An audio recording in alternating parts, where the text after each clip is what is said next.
yang mungkin logikanya masih simpel dan sederhana ya. Jangan dibuat rumit.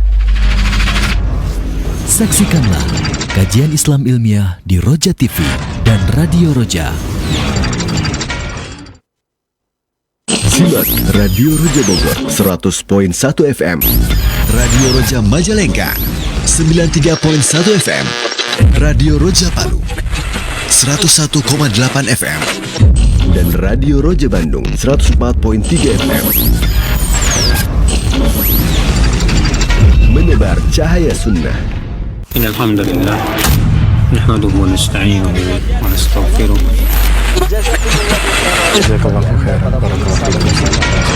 Roja TV, saluran tilawah Al-Quran dan kajian Islam.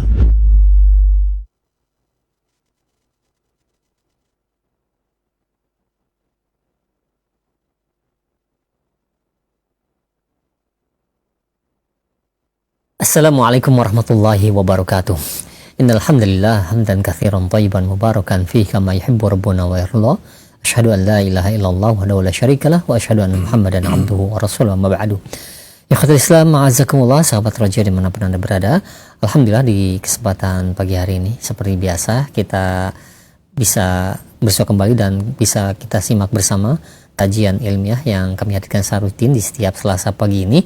Pembahasan buku mengenai remaja, yaitu yang berjudul Ada Apa Dengan Remaja, disampaikan oleh penyusunnya langsung, yaitu Ustaz Abu Ihsan Al-Maidani hafizahullah ta'ala. Alhamdulillah beliau berkenan kembali meluangkan waktunya untuk kita semua hadir di studio untuk menyampaikan faedah-faedah dari buku tersebut. Pembahasan kali ini kita akan bahas tema mengenai kapan remaja membutuhkan bantuan, dan tentunya ini sangat menarik sekali untuk kita simak bersama. Dan seperti biasa setelah materi, silakan bagi Anda yang ingin bertanya perihal pembahasan ini, Anda bisa mengirimkan pertanyaan melalui layanan pesan WhatsApp di nomor 021 823 6543. Baik, kita akan simak bersama materi yang akan disampaikan. Kepada Ustaz kami persilakan. Assalamualaikum warahmatullahi wabarakatuh. Alhamdulillah, nahmaduhu wa nasta'inuhu wa nastaghfiruh. Wa na'udzubillah min syururi anfusina wa sayyiati a'malina, may yahdihillahu fala mudhillalah wa may yudlil fala hadiyalah. Asyhadu an la ilaha illallah wahdahu la syarikalah wa asyhadu anna Muhammadan abduhu wa rasuluh. Ya ayyuhalladzina amanu ittaqullaha haqqa tuqatih wa la tamutunna illa wa antum muslimun wa ba'du. Para pemirsa, sahabat Roja, kaum muslimin dan muslimat yang dimuliakan Allah, pertama-tama kita bersyukur pada Allah Subhanahu wa taala atas nikmat karunia yang Allah limpahkan kepada kita. Salawat dan salam tidak lupa kita limpahkan untuk Nabi kita Muhammad sallallahu alaihi wasallam, keluarga beliau, sahabat beliau, umat beliau sampai hari kemudian. Para pemirsa, sahabat Roja, kaum muslimin dan muslimat yang dimuliakan Allah, kita sampai pada pembahasan kapan remaja membutuhkan bantuan. Tentunya di sana ada indikasi sinyal-sinyal yang sebenarnya menunjukkan ya kepada kita bahwa dia, anak remaja kita, sedang memerlukan bantuan kita. Kadang-kadang mereka tidak ngomong ya, tapi dari kondisinya kita dapat mengerti seharusnya dan memahami bahwa dia perlu pertolongan. Ya, terlebih lagi kalau dia memang berbicara ya secara langsung atau mengutarakan masalahnya ataupun menceritakan kepada kita problemnya, yaitu lebih-lebih lagi ya kita tidak boleh menahan diri ataupun menolak untuk mengulurkan bantuan, uluran tangan kepadanya. Nah, ada beberapa kondisi di mana mereka sebenarnya perlu bantuan kita ya. Di antaranya adalah yang pertama, ketika ia sudah mulai suka menyendiri dalam waktu yang sangat lama, atau lebih tepat dia berusaha untuk mengasingkan dirinya ya dari mungkin lingkungan keluarga ataupun lingkungan pertemanannya, persahabatannya dan lain sebagainya. Ya, menyendiri berarti lebih senang ketika berada dalam kesendirian. Nah, ini sebenarnya berbahaya ya. Tidak selamanya menyendiri itu positif ya. Karena ketika seorang itu sendiri, ya dia nggak sendiri. ya ada setan juga bersamanya. Maka dalam Islam uzlah itu ya tanpa ainul ilmi menjadi zallah. Ya, menyendiri tanpa ilmu itu bisa jadi sebuah pintu gerbang ketergelinciran. Ya. Wa biduni zaid zuhdi illah. Ya, menyendiri tanpa kezuhudan itu bisa menjadi illah, penyakit. Ya, nah dia menyendiri tanpa zuhud, mungkin dia ingin menyendiri dalam berbuat dosa, ya, berbuat keburukan. Nah, ini juga berbahaya. Maka biduni zayyuz zuhdi menjadi illah, ya. Biduni ainul ilmi menjadi zallah. Begitulah uzlah, ya. Nah, demikian. Ya. Jadi menyendiri itu tidak selalu dan selamanya itu menjadi positif. Ya, bisa ini ada arah ataupun indikasi negatif, ya, ke arah negatif. Maka ketika seseorang menyendiri, ya kita juga perlu cermati, ya, apalagi dalam waktu yang lama. Orang yang menyukai kesendirian, ya. Nah, ini agak berbahaya apabila dia tidak punya ilmu, ya, ataupun tidak memiliki modal ilmu yang cukup untuk menyendiri, karena tidak mudah menyendiri itu. Ya, ada setan, ya, yang kedua, bukan sendiri, ya. Nah, apa kita mampu untuk kita akan melawan, ya, was-was, bisikan, godaan setan ketika kita sendiri. Pikiran-pikiran yang masuk, ya, disuntikkan setan ke dalam kepala kita, ya, dalam pikiran kita. Nah, ini sangat berbahaya bagi para remaja terutama yang tentunya ilmu mereka masih minim, ya, masih sedikit. Jadi jangan biarkan mereka menyendiri dalam waktu yang lama, ya, dalam waktu yang lama. Apalagi, ya, kita katakan, ya, itu menjadi suatu kebiasaannya, ya, berusaha untuk tidak berinteraksi dengan orang lain, ya, serta memilih tempat-tempat yang tidak ada banyak orang. Ya. Nah, ini ada hal-hal buruk yang bisa terjadi, ya, dengan kesendirian ini, ya. Ya, namanya juga pikiran manusia, ya. Hati manusia itu berbolak-balik, ya, kadang-kadang masuk, ya, pikiran-pikiran kotor, ya, ke dalam kepalanya, ya, tanpa dia sadari, ya. Nah, dia akan bukan kepada tadabbur ataupun mengambil ibrah ataupun hikmah, tapi lebih kepada melamun ataupun mengkhayal, ya, berhalusinasi, berfantasi. Nah, ini kan berbahaya sebenarnya, ya. Atau ada di kegiatan-kegiatan yang dilakukannya sendiri. Ya, sekarang ini tentunya orang sendiri itu pasti ditemani handphone, ya, gadget, ya. Nah, main gadget sendirian juga punya risiko yang besar, ya. Nah, sebagaimana dikatakan, hampir tidak ada, jarang orang yang masuk ke dunia maya keluar tanpa dosa. Ya, minimal ada dosa-dosa kecil yang ikut dia bawa, ya, keluar dari dunia maya itu. Ya, nah demikian. Maka, ya, apalagi anak zaman sekarang, mereka lebih senang berada di dunia maya yang menurut mereka lebih damai, ya, lebih tentram, nggak diganggu dengan kehidupan dunia nyata yang kadang-kadang membuat dia sebel, jengkel. Nah, maka anak-anak ini ataupun para remaja lebih memilih, ya, mereka berada di dunia maya, yang menciptakan dunianya sendiri. Nah, caranya apa? Menyendiri, ya. Nah, demikian. Ya, maka ketika ini ada, gelagat ini ada, maka kita selaku pendampingnya, pendidiknya, ya, bukan hanya sekedar pendidik, tapi pendamping, ya. Nah, ya, kita mungkin mengajaknya untuk berkomunikasi, ya, ataupun mengobrol istilahnya, ya. Maka kadang-kadang yang terjadi di dalam rumah kaum muslimin hari ini, ya, satu rumah berada di bawah satu atap, ya, bahkan berada dalam satu ruangan, namun tidak berkomunikasi satu sama lainnya, ya. Nah, demikian. ini walaupun bersama ya, tapi hakikatnya menyendiri ini.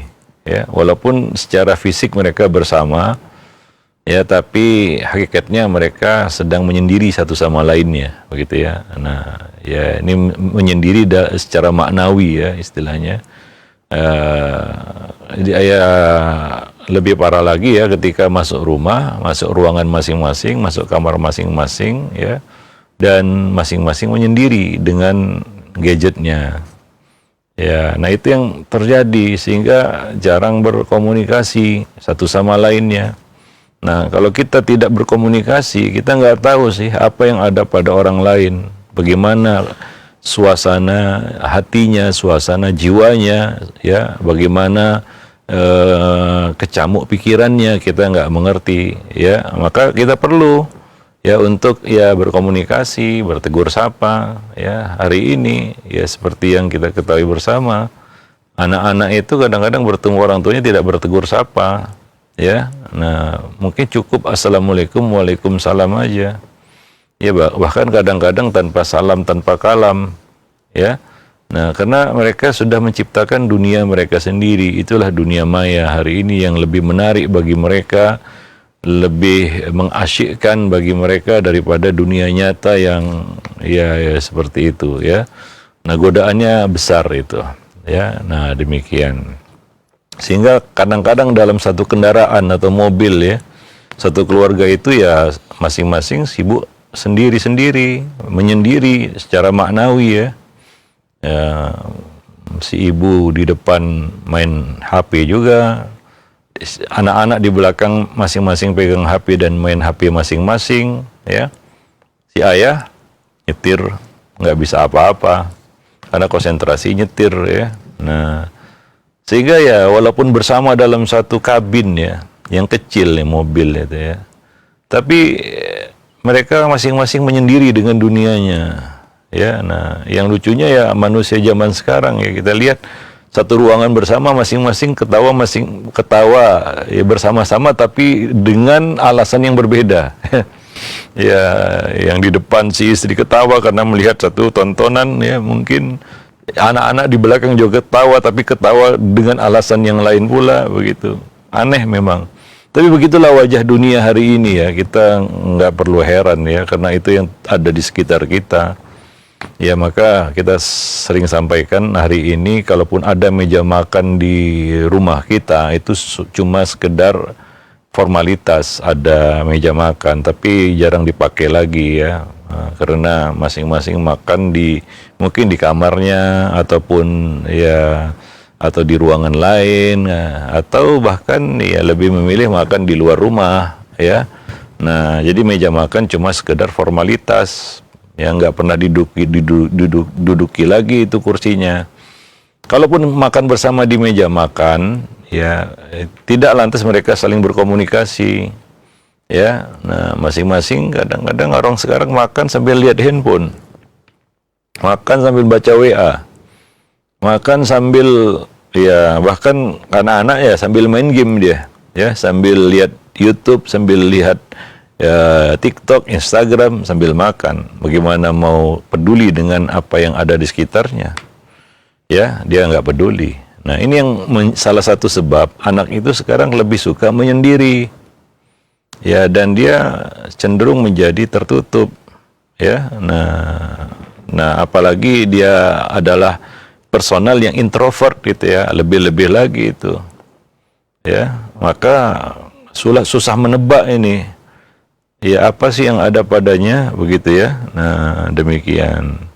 Jadi sebenarnya jika remaja ingin menyendiri untuk beberapa waktu yang wajar, kita nggak perlu cemas ya. Artinya ya adalah waktu seorang itu menyendiri ya, kita juga perlu waktu kita sendiri ya. Nah, tapi kalau itu berkelanjutan dan dalam waktu yang lama ya, dan kecenderungannya dia menghindar ya, karena sepertinya dia lebih asyik dengan dunia menyendiri itu. Nah, ini perlu diwaspadai ya. Nah, mungkin ada masalah dia. Ya, mungkin dia perlu sesuatu yang ya kita perlu ikut campur di situ, membantunya ya. Nah, kadang-kadang kita perlu mengorek-ngorek darinya tentang apa yang sedang dirasakannya, ya. Nah, demikian. Tapi kalau menyendiri dalam waktu yang singkat atau pendek ataupun ya masih dalam taraf yang wajar, ya kita juga nggak begitu cemas, ya. Nah, maka ya, hormatilah ya sikap menyendiri anak remaja kita dan berprasangka baiklah kepadanya jika itu wajar, ya. Ya, nggak perlu kita curiga. Dan tapi kalau itu tidak wajar, ya yaitu apa? Ya tadi ya wajar, ya, maka kita harus berprasangka baik kepadanya, karena itu akan menguatkan kepercayaan dirinya kepada kita, kepada orang tuanya, ya. Nah, demikian. Akan tetapi ya, jika ini dilakukan secara berlebihan, tidak wajar untuk waktu yang lama, dan ada kecenderungan kita pun tahu dia sedang menghindar. Ya, sebagai contoh misalnya seorang remaja yang menyendiri di kamarnya selama sehari semalam, kayak sedang menjalani puasa diam, lebih banyak diam, ya sedikit makan, tidak berbicara dengan orang lain, tidak mau bermain dengan teman-temannya seperti biasa, ya, apalagi dia mengunci kamarnya, ya. Nah, keadaan seperti menunjukkan bahwa ada sesuatu, ya, ini nggak normal, ya. Kita perlu ya mendekatinya, ya, dan berkomunikasi dengannya, ya, ajak dia berkomunikasi, karena manusia kalau memikul bebannya sendiri juga agak berat, ya. Dia perlu orang yang dia percaya. Nah, ini lagi masalah yang sangat serius, yaitu kepercayaan, trust, gitu, ya.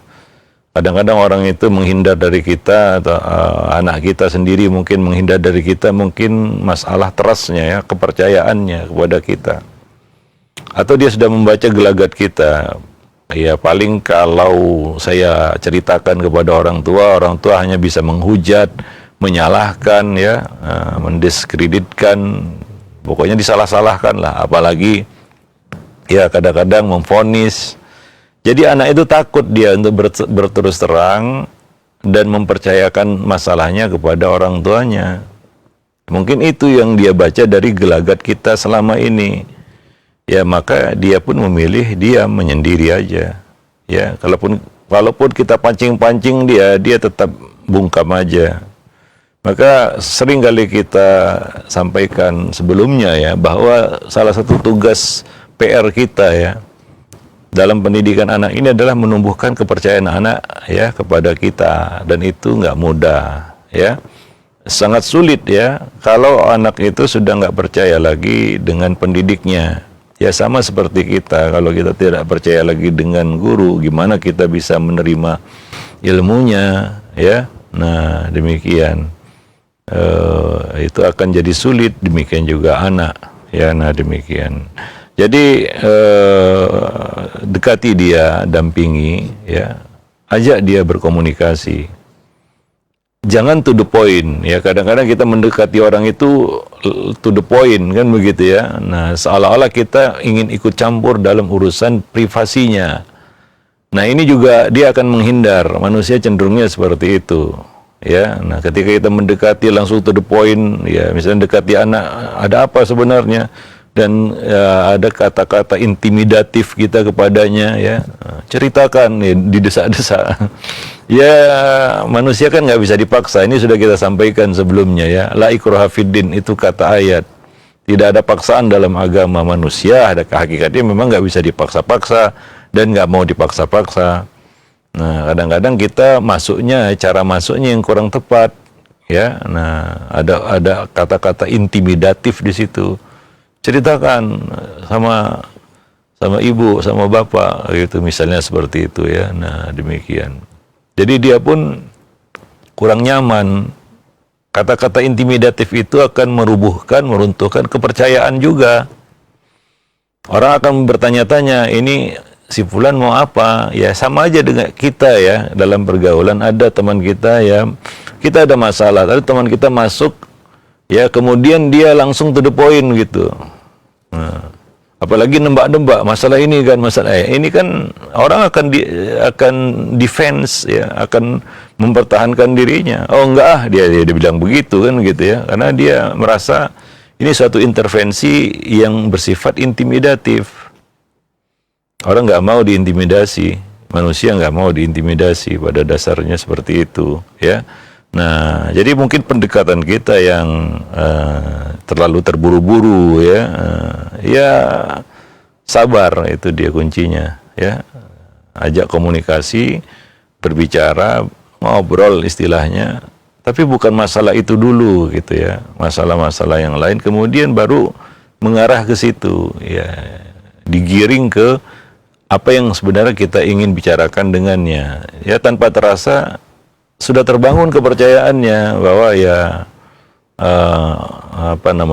ya nggak ada kesan intervensi di situ, ingin kepo istilahnya sekarang kan begitu ya. Jadi dia dengan suka rela, senang hati membukanya kepada kita. Nah, ketika anak sudah membuka diri, nah ini kadang-kadang orang tua nggak siap.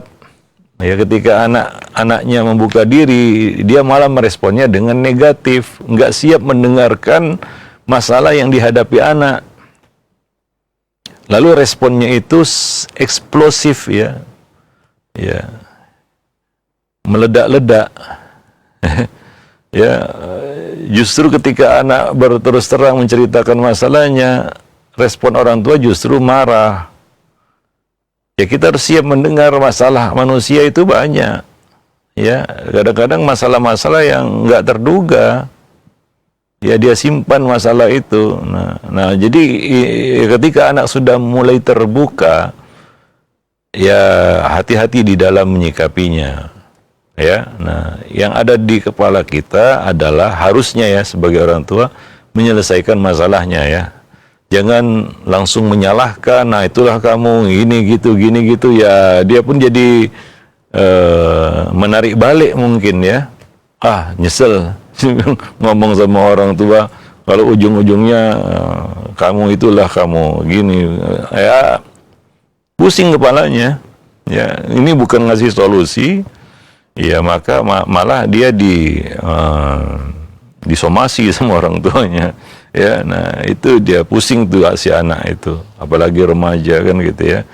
Nah, ya kasih solusi. Nah, itu tadi ya, respon kita itu jangan berlebihan negatif, ya. Dan tujuan kita adalah ya satu, menyelesaikan masalahnya, memberikan solusi. Yang kedua, menambah kepercayaannya kepada kita. Ya, nah dia akan semakin dekat. Ada masalah lagi nanti, dia akan lari ke orang tuanya. Ya, dia akan lari ke kita, dia akan cerita ke kita. Karena dia pandang kita adalah orang yang dipercaya. Ya, orang yang bisa kasih solusi. Ya, bukan somasi ataupun vonis. Ya, kalau seperti itu ya besok-besoknya mungkin dia nggak mau lagi. Ya, dia akan menjauh. Ujung-ujungnya menyendiri lagi dia, ya. Nah, demikian. Ya, itu salah satu indikasi, ya, gelagat anak itu perlu bantuan ini. Yaitu dia mulai suka menyendiri, ada masalah yang mungkin dia pikul sendiri, ya, dia ingin pikul sendiri. Nah, ya, maka sebagai orang tua ini dia harus peka, ya, terhadap kita katakan gejala-gejala seperti ini, fenomena seperti ini, ya. Wallahu alam bisawab. Jangan diam saja, cuek kan begitu, ya. Itu masalah dia lah, terserah. Ya, semua orang butuh bantuan dalam hidupnya. Ya, apalagi ini remaja, masalahnya sudah mulai kompleks, ya. Banyak, ya. Masalah remaja itu yang mereka hadapi berkaitan dengan lingkungan pergaulannya, lingkungan pendidikannya, ya, studinya, ataupun lingkungan dengan keluarganya. Banyak masalah yang mungkin dia hadapi, termasuk masalah mungkin anak ini jadi korban bully misalnya, ya. Nah, dia kan anak yang jadi korban bully itu kan cenderung malu, ya, dan lebih suka menyendiri akhirnya.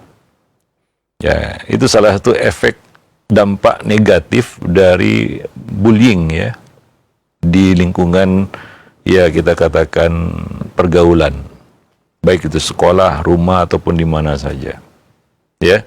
Nah, ini sangat besar pengaruhnya secara psikis terhadap anak. Maka ketika dia menyendiri, ya boleh dan patut dicurigai jangan-jangan dia ini jadi korban bully, objek bully dari lingkungannya. Ya, nah ini harus ada perhatian khusus ini. Ya, karena dampaknya luar biasa. Yang jelas itu akan menurunkan produktivitasnya dan kreativitasnya. Anak yang jadi korban bully hilang produktivitasnya dan kreativitasnya. Ya, nah karena dia dalam kondisi tertekan, ya sangat disayangkan kalau lingkungan pendidikannya, orang tua dan gurunya tidak peduli, ya terhadap anak-anak yang jadi korban bully ini. Bahkan ada ucapan yang aneh dan berkata udah biasa itu. Jadi bully itu dianggap biasa. Ini nggak biasa.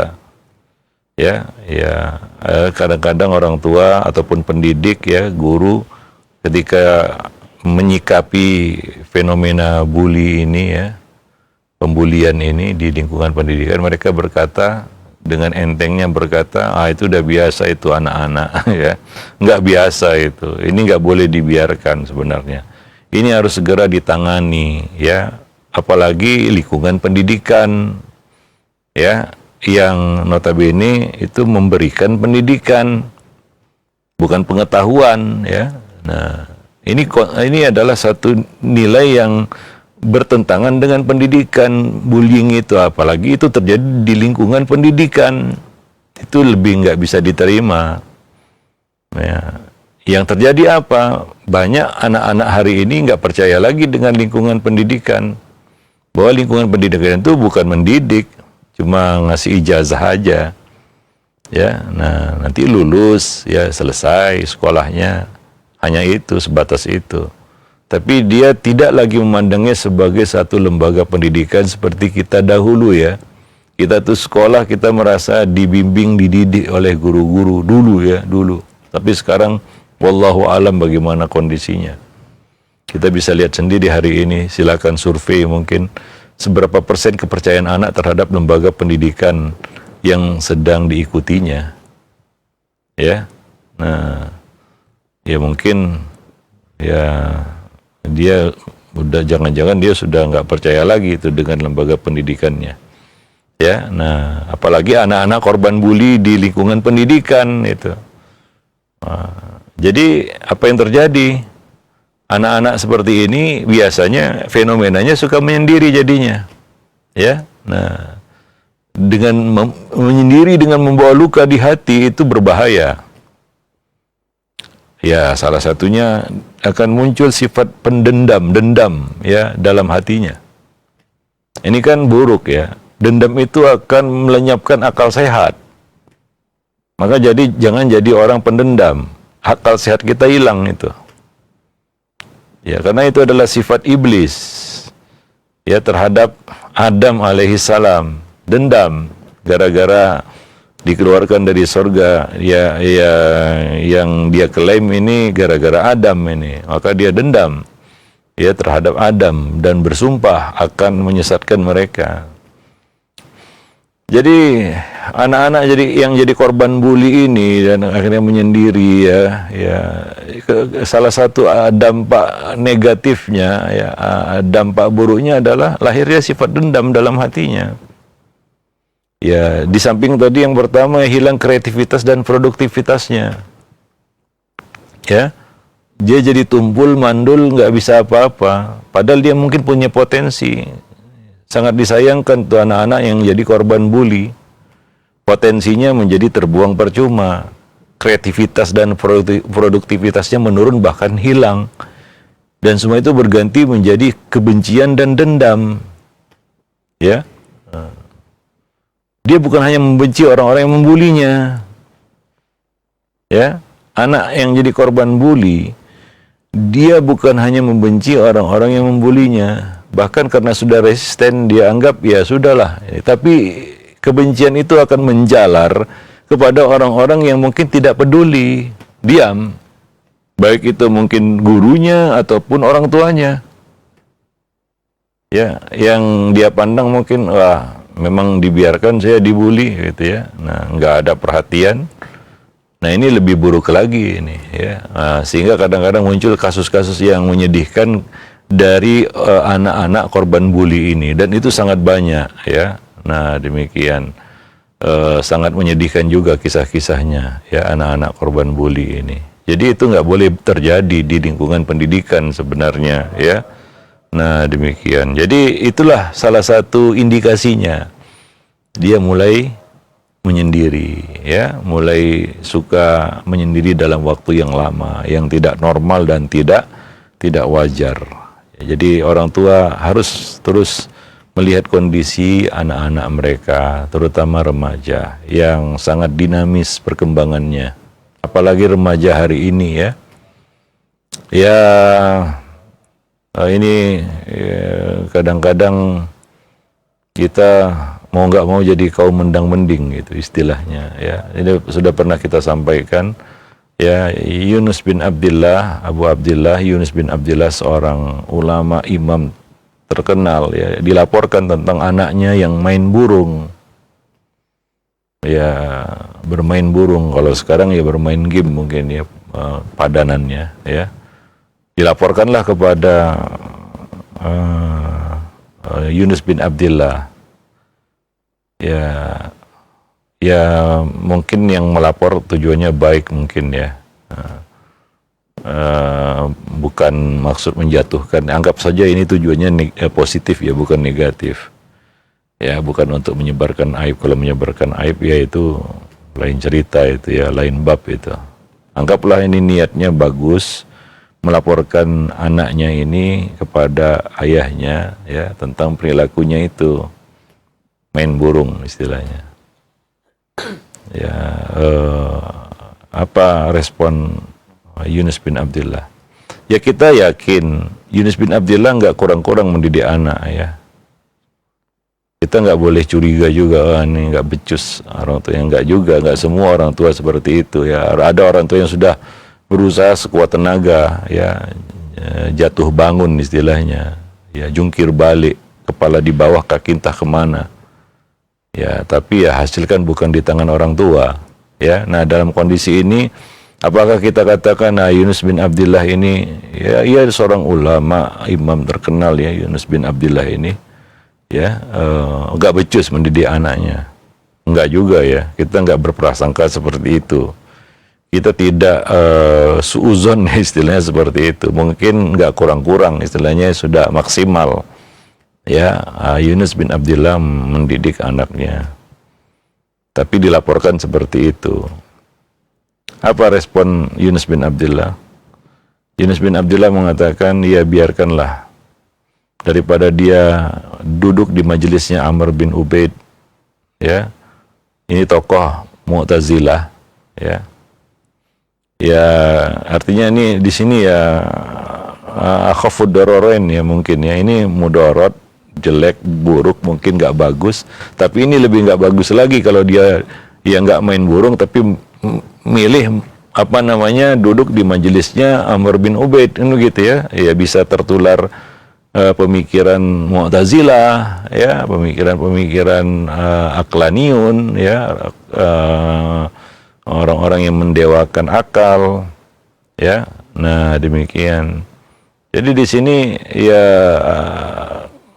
jadi seperti yang kita sebutkan tadi, ya kadang-kadang kita berhadapan, ini zamannya Yunus bin Abdullah ya, gimana zaman hari ini begitu ya. Nah, macam-macam kan sekarang ini fenomena yang terjadi di sekitar kita, ya nggak mudah juga bagi anak-anak remaja hari ini untuk melewatinya, ya. Nah, jadi ya kita harus ya seperti itu ya. Keinginan kita ya pastilah ya, tapi kadang-kadang ya yang terjadi nggak seperti itu kan begitu ya. Nah demikian ya, istilahnya sekarang jadi kaum mendang-mending sedikit ya. Nah jadi mending lah daripada dia duduk di majelisnya si Amr itu ya, Amr bin Ubaid, ya seorang Mu'tazili ya, biarkan aja dia main burung dulu kan begitu ya, teralihkan dia dari, karena pada masa itu ya propaganda Mu'tazilah itu sangat kuat ya, sangat kencang istilahnya ya, sehingga dikhawatirkan dia kena itu. Ya, apalagi kan waktu itu ya pemahaman Mu'tazilah itu didukung oleh ya penguasa waktu itu kan begitu ya. Jadi ya pengaruhnya luas. Nah, itu baru satu di zamannya Yunus bin Ubaid ya. Baru satu kita katakan hal yang mengancam gitu ya. Yaitu pemikiran Mu'tazilah yang memang waktu itu sedang marak-maraknya. Zaman sekarang semuanya ada macam tuh serba gitu ya. Ya, mulai dari syubhat LGBT-nya, ininya, itunya, ateismnya dan lain sebagainya itu mengancam anak-anak kita semua. Ya maka keburukan itu juga ada levelnya ya.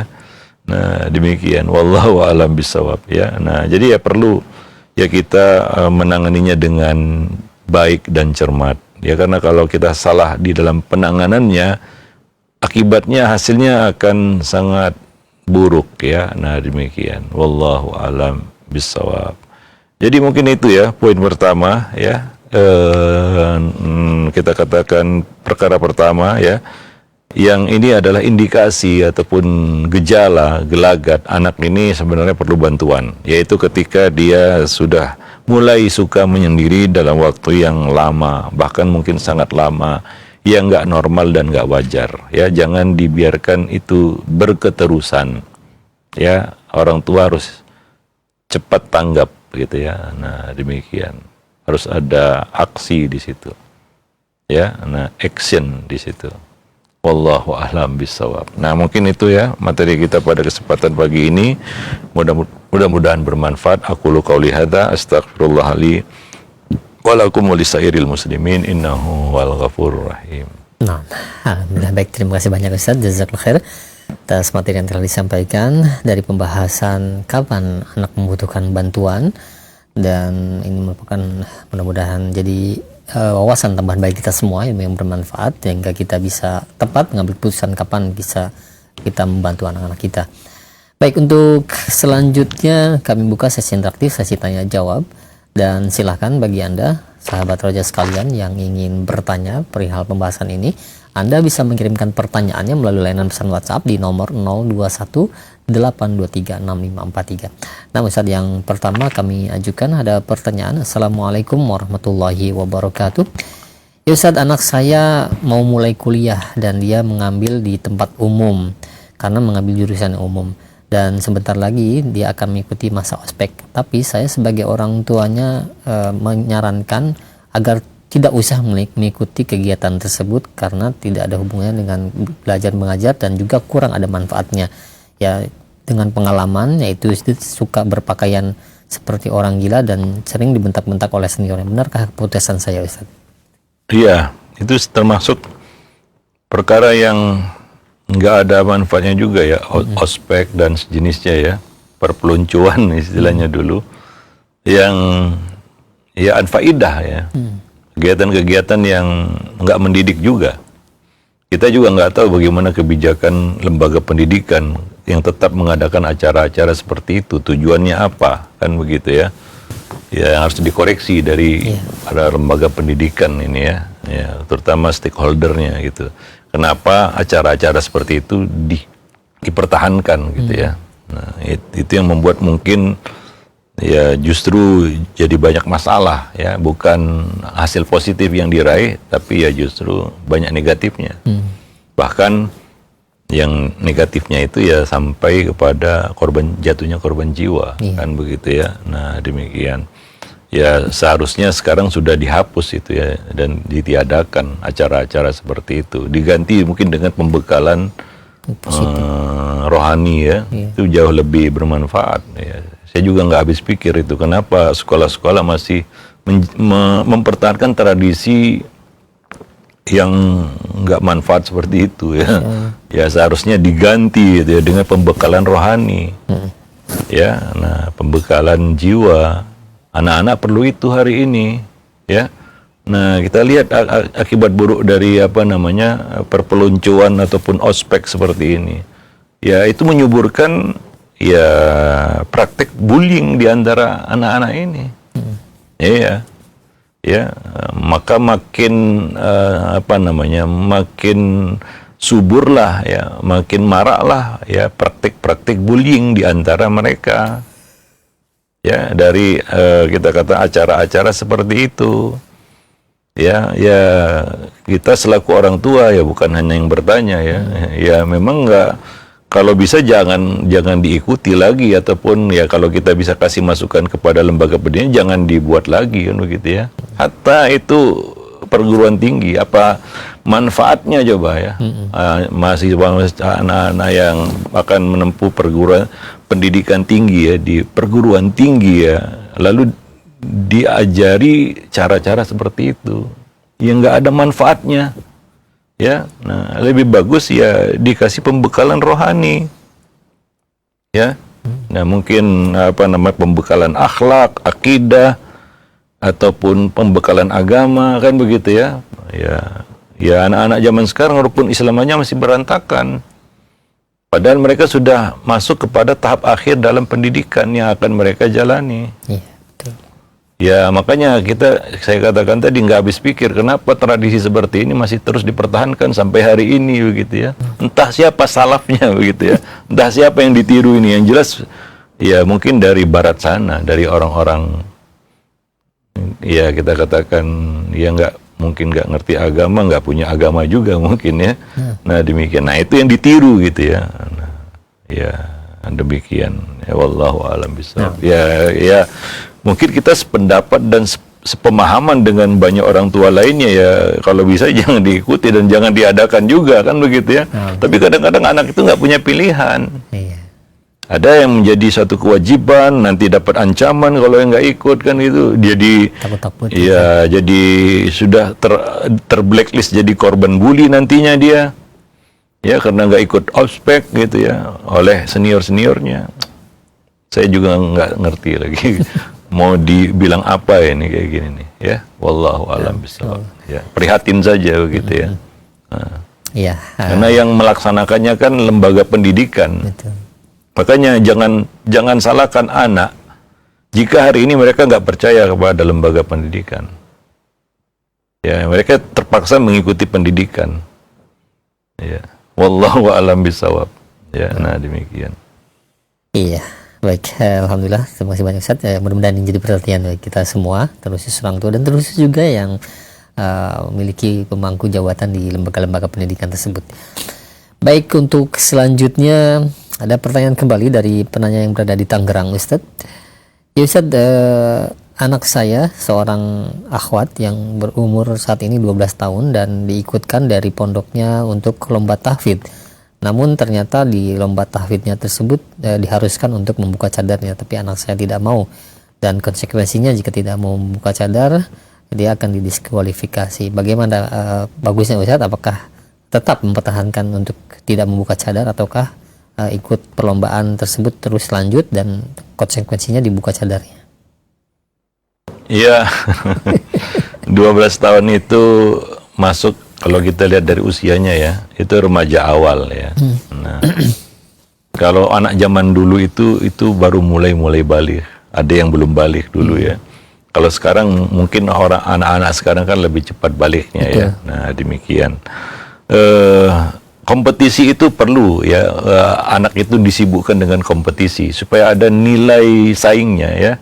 Nah, ada semangat bersaingnya begitu ya. Nah, itu perlu ya. Jiwa berkompetisi itu perlu kan. Karena kita juga mau masuk surga perlu berkompetisi juga. Fi dzalika falyatanafasil mutanafisun. Fastabiqul khairat. Ya Allah menyuruh kita untuk berkompetisi dalam hal-hal yang baik ya. Nah demikian. Ya anak juga perlu dipacu dan diberi motivasi untuk berkompetisi, berlomba kan begitu ya. Nah supaya ya nilainya juga bertambah. Ya, nah kalau orang tanpa kompetisi itu stuck, bahkan mungkin mundur kan gitu ya, nggak ada nilai. Nah, kita perlu berkompetisi dan anak-anak harus dibiasakan itu. Ya, jadi dia biasa menang, biasa kalah gitu ya. Karena hidup ini kan ya menang dan kalah gitu ya. Nabi saja dikasih pelajaran sama Allah, kadang dalam peperangan menang, kadang kalah, nggak menang terus. Itu Nabi, supaya kita bisa menerima kekalahan. Dan kita juga merasa bergembira, bertambah semangat dengan kemenangan, kan begitu ya. Nah, jadi positif ya sebenarnya menyertakan anak dalam kompetisi-kompetisi, baik itu ya, hifdzul Quran, kan begitu ya, atau kompetisi-kompetisi yang lainnya ya, misalnya kompetisi bahasa atau sains atau yang lainnya ya, seperti yang banyak dilakukan oleh lembaga-lembaga pendidikan maupun ya non lembaga pendidikan ya. Nah, jadi itu positif, dan menyertakan anak itu mengasah mentalnya ya, dan dia bisa berinteraksi dengan banyak orang, dan dia dilatih untuk menerima keadaan, takdir lah ya. Ya kadang-kadang anak kan kecewa karena ikut kompetisi lomba kalah kan gitu ya. Nah, jadi diajarkan begitu ya, begitulah dia hidup ya, kadang di atas kadang di bawah. Nah, itu mengenai kompetisinya ya. Nah, kemudian syarat-syaratnya ini ya, ya harus buka cadar. Ya ini kan berkaitan dengan panitia lombanya ya. Apakah harus seperti itu kan begitu ya. Nah, kadang-kadang panitia lomba ini juga nggak mengerti kan begitu ya. Nah, apa yang mereka lakukan mungkin sudah bagus, tapi ya ada hal-hal yang belum bisa diterima seperti itu kan begitu ya. Nah, kalau usia kita katakan prabaligh ya, mungkin nggak pakai cadar juga nggak masalah kan begitu ya. Bukan masalah yang serius begitu ya. Nah, demikian. Apalagi mungkin kita bercondong kepada pendapat bahwa wajah dan telapak tangan itu termasuk yang boleh dinampakkan ya kan begitu ya, yang dibolehkan ya untuk dinampakkan wajah dan telapak tangannya atau tangannya, kedua tangannya, dan itu pendapat yang rajih ya, bahwa menutup wajah itu pakai cadar itu adalah keutamaan ya, bukan satu keharusan. Itu pendapat yang terpilih ya, kita katakan yang lebih tepat ya, berdasarkan dalil-dalil yang ada ya. Ya mungkin dalam kesempatan lain kita bahas masalah itu, atau sudah dibahas di dalam kesempatan lainnya ya. Wallahu alam. Memang ada yang mewajibkan, tapi kita ya secara pribadi lebih condong kepada pendapat yang tidak mewajibkan. Tapi kalau pakai cadar bagus ya. Nah, dalam hal ini ya mungkin ada kompromi di situ, ada toleransi. Nah, demikian. Ya selama buka cadar di sini bukan eksploitasi ya anak begitu ya. Dipertontonkan begitu ya. Nah, ya ini mungkin agak kurang baik begitu ya. Tapi kalau misalnya sama peserta wanita saja kan begitu ya, harus buka cadar, kayaknya nggak jadi masalah. Kecuali dipajang kemudian dia harus buka cadarnya, dipertontonkan. Nah ini mungkin yang ya seharusnya nggak perlu ya. Nah demikian. Wallahu alam bisawab. Tapi kalau sama wanita harus buka cadar, bukan untuk dieksploitasi, saya kira nggak jadi masalah juga itu ya. Nah demikian, karena positif yang diambil dari musabaqah ataupun perlombaan seperti ini itu positif bagi si anak ya. Wallahu a'lam bishawab. Nah demikian. Nah baik, alhamdulillah Ustaz, jazakallahu khair atas jawaban dan penjelasannya. Ya mudah-mudahan menjadi yang bermanfaat bagi kita semua. Dan selanjutnya ada pertanyaan Ustaz ini dari Mbak Allah, dia sebutkan tempatnya. Ustaz, apa yang harus dilakukan oleh seorang pendidik, terutama orang tua, dalam menyikapi anak-anak yang berkelompok? Dia bertemannya itu hanya berkelompok saja, dengan kata sekarang itu ngegeng, yang kecenderungannya itu banyak negatifnya. Bila anak yang tidak ikut sana sini terkadang justru tidak lepas dari bullying, Ustaz. Jazakallahu khair. Iya, jadi ini juga fenomena di kalangan anak-anak ya. Itu karena kurangnya perhatian orang tua ya, dilepas begitu ya, tanpa pendidikan ya, tanpa pengawalan, sehingga jadilah fenomena seperti itu. Anak-anak yang kurang perhatian ya, nggak ada dikasih waktu oleh orang tua tidak menyisihkan waktu untuk mereka, ya akibatnya seperti itu Ya, anak itu kita katakan ya berkelompok, geng-gengan istilahnya, dalam artian yang negatif ya. Ya kalau berkomunitas dalam artian yang positif seperti komunitas bahasa kan begitu ya, atau komunitas matematika atau komunitas ya ilmu syar'i begitu ya. Nah, itu kan positif. Ya atau komunitas yang membicarakan hal dunia yang boleh misalnya ya. Nggak jadi masalah kan. Tapi kalau geng-gengan di sini dalam artian yang negatif ya. Ya ini karena kurang perhatian dari orang tua sebenarnya. Ya, nah demikian sehingga anak itu mencari pelampiasannya di luar. Ya, nah dalam hal ini nggak bisa kita salahkan 100% kepada anak begitu ya. Nah, jadi orang tuanya di mana begitu. Ya, nah demikian dan akibatnya ya mereka ini berpotensi jadi pembuli ya, orang-orang yang tidak berada di dalam kelompoknya. Ya sehingga terjadilah kita katakan ya fenomena seperti tawuran kan begitu ya. Ya yang itu buruk sekali sebenarnya terjadi pada anak-anak remaja ya. Nah, kita sebenarnya lebih menyorot kepada di mana orang tuanya aja gitu ya. Kalau anak-anak ya dibiarkan ya jadi seperti itu ya, jangan heran. Apalagi remaja, kita sudah sampaikan remaja itu satu kata untuk remaja yaitu nekat ya. Nah, nekat itulah ya kata yang perlu dipahami oleh para orang tua berkaitan dengan remaja. Kenapa disebut nekat?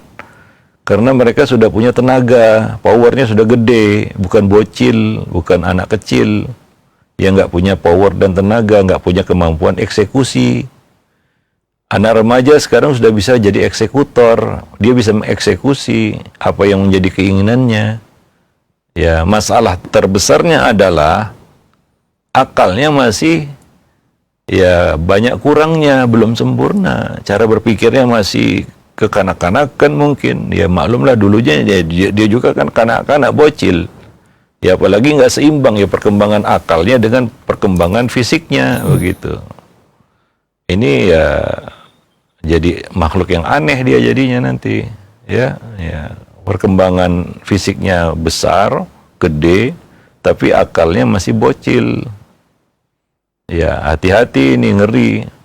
Ya dia udah punya kemampuan untuk eksekusi, sementara pertimbangan akalnya masih sangat kurang. Apa nggak ngeri itu? Ya, nah demikian. Ya kalau dibiarkan begitu, jadilah ya pelampiasannya di luar seperti itu. Ya, nah demikian. Kumpullah sama anak-anak yang seperti itu juga. Ya kumpullah anak-anak yang memang anak-anak yang tidak, orang tuanya tidak memberikan waktu dan perhatian kepada mereka. Kumpul itu. Ya, anak-anak yang merasa dipinggirkan, dibiarkan, disingkirkan ya dari pendidiknya, ya, orang tua dan gurunya. Ya, nah demikian.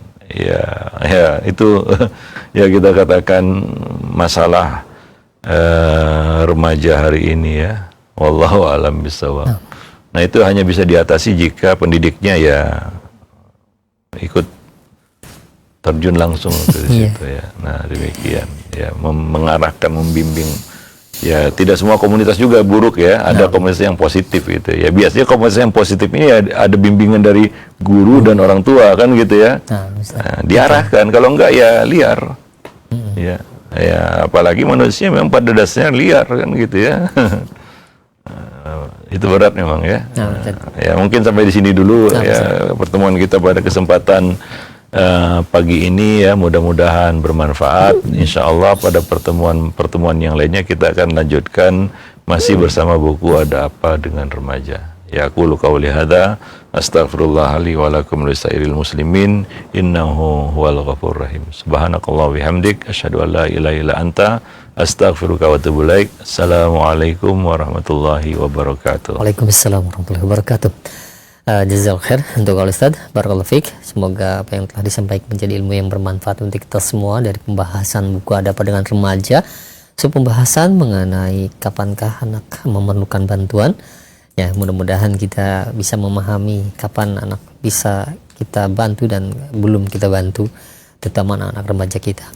Dan jazakumullah khairan barakallahu fikum kepada antum semua sahabat Roja dimanapun anda berada yang sudah menyimak acara kami di kesempatan pagi hari ini bersama Ustaz Ihsan Al-Maidani hafizahullah taala di setiap Selasa pagi pukul 8 hingga pukul 9 lebih dari pertemuan ini. Simak kembali kelanjutannya di Selasa yang akan datang insyaallah. Demikian kami undur diri, mohon maaf apabila ada kesalahan. Wassalamualaikum warahmatullahi wabarakatuh.